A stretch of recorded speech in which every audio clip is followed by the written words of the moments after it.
Hello and welcome back.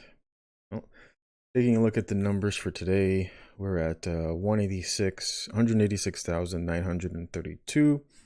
Looking here at Italy, you can see Italy is showing almost 28,000 with 2,158 dead. It's important to understand that this is a reflection of just those who are tested, which are typically those who are coming into the hospital system who are very sick. So it's not a reflection of all the Italian people who are infected, just like it's not a reflection of all the Italian people who are dead or who have been cured or who have recovered. This is a reflection of those who have been confirmed to have the virus, those who are confirmed to have recovered, and of course those who have that have virus and subsequently have died as a result of the virus.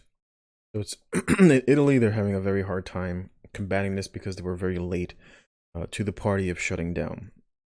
All the other countries like Iran, Spain are also kind of on their way to North Korea, with some people doubting, especially doubting what's going on in Iran. Iran, who has a weaker healthcare system, showing twice as many people recovered, with less than half of the number of deaths, with a lower total confirmed, and it's just because they're not testing as many. In any event, in the US, you can see currently of those who have been tested, which I believe is around 25,000, just slightly under 25,000 who have been tested. And of course, we're showing 4661. And again, of course, this is not a reflection of how many people who have the virus. It's just a reflection of those who have been tested and have been confirmed positive. With that said, like I said in many of my other videos, that the market is heading towards 18K. We stopped at the points where I knew that we were going to stop, which was 24K and then subsequently 20K, and we have flushed down way below that 20K mark. I guess maybe on the hourly chart. Now let's go to the 5-minute, make it a little bit easier, or the 15-minute. So looking at the 15-minute, like I said, we did experience a little bit of a rebound. Like I said, at 27K for the better part of about 2 years, 27K was our resistance. We broke through that resistance in around 2019. And of course, we came back to that same area, and as you can see, subsequently fell right back off. Like I said, 24K was the area of support from looking. Well, if you can look a little far back on the daily that I showed before, and you can see on the 5-minute, on the 15-minute, that just about that 24K mark right around here was where we were having our next level of support. You can see right here the double bottom and the subsequent gap up, followed by the rally into the sell-off, right? And then of course our next one that I spoke of was 22K, which we shot right through here. All right, the market kind of gapped down. We actually retraced back up to the 22K mark and then sold off. And you can see the rally right here, that intraday rally on the 16th to just shy of that 22K mark, and then the subsequent rollover. So you could see a rally back up to the 21.2, but looking at the daily chart, you'll see that there is some, actually probably easier looking at it on the weekly, there is a tiny bit of support.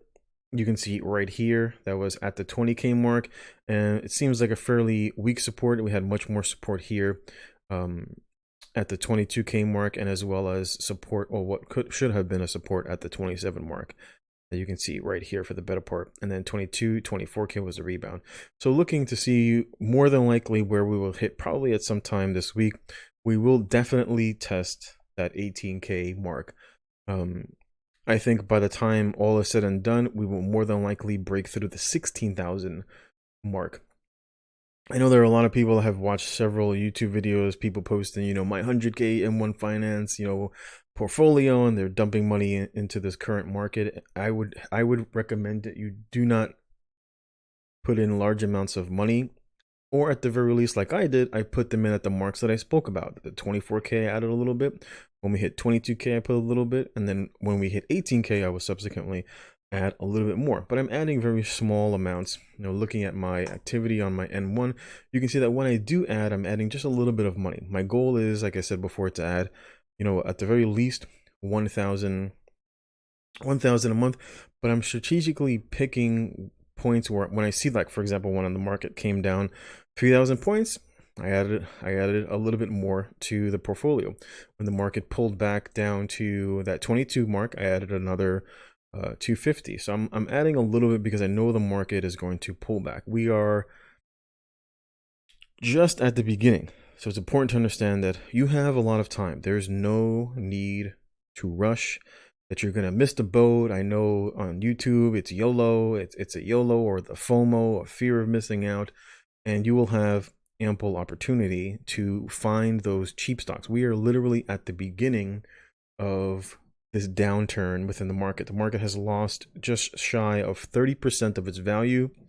And we are not at the end. The market still has a long way to go. Even Buffett said that the market is still overvalued. Even after this dramatic move, Buffett said that the market is still, as a whole, overvalued. And so I would wait.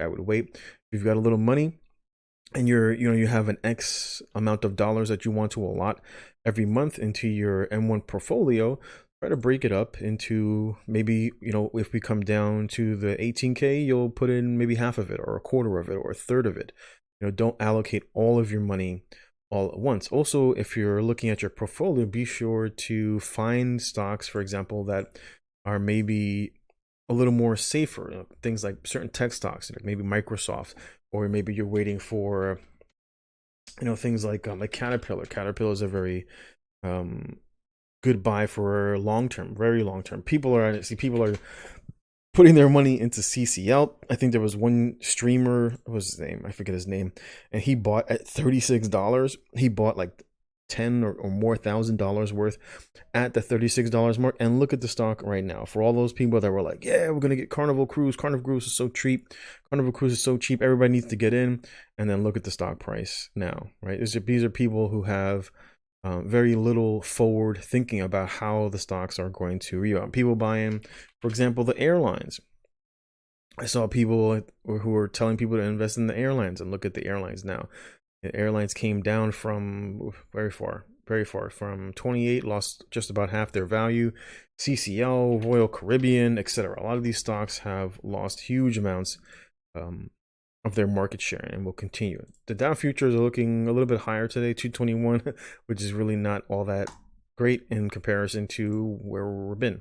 And of course, where we're going, like I said, look for the market to either snap through, either via a flush to 18K. If we flush through 18K, watch for the market to snap back to 18K the same way it did at 27K, right? Looking back at the 15-minute chart, as you can see, when the market fell through, we gapped down, right? We gapped down below. And then, of course, we flushed back up through via a rally to the 27K and fell over. It's been kind of the theme lately. And so I would watch for that. If we hit the 18K mark, let's go back to the weekly. If we hit the 18K mark, look for a little bit of a bounce and see what happens with what the Fed is going to do. Of course, they're going to try to inject money into the bond market and into the stock market.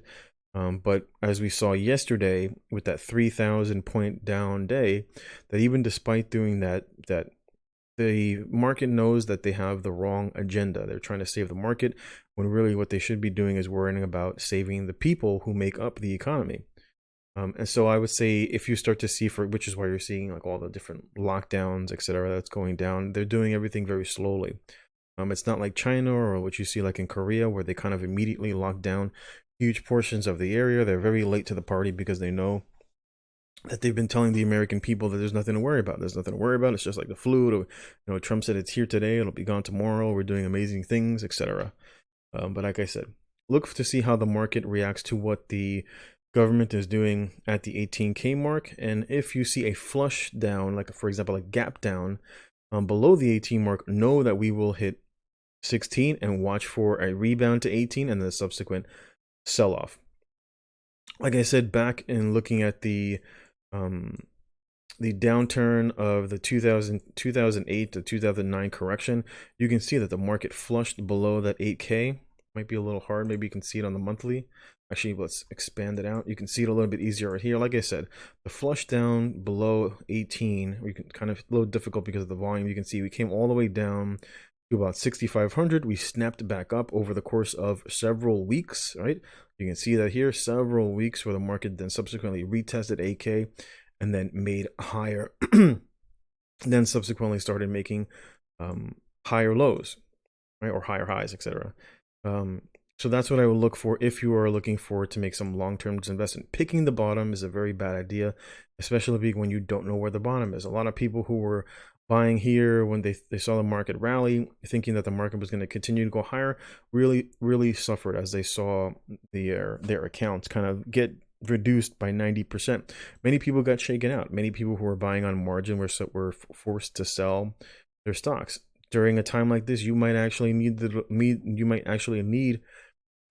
money because maybe you lost your job, right? Maybe you didn't have much in the way of savings, and a lot of that money was tied up into the market.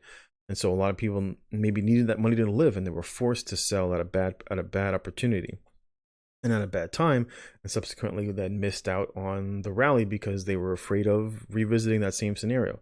So I would say if this is your opportunity to maybe do some overtime at your job, tuck some of that money away and not necessarily use that opportunity to then put that liquidity into a market that is falling down. So I appreciate everybody. Thanks for watching. I hope you guys are taking care of yourself. Be sure to pay attention to what's going on in the market. Looks like we just opened up 400 points. I'm going to go ahead and get ready for the rest of the day. Thank you for watching. Take care. God bless.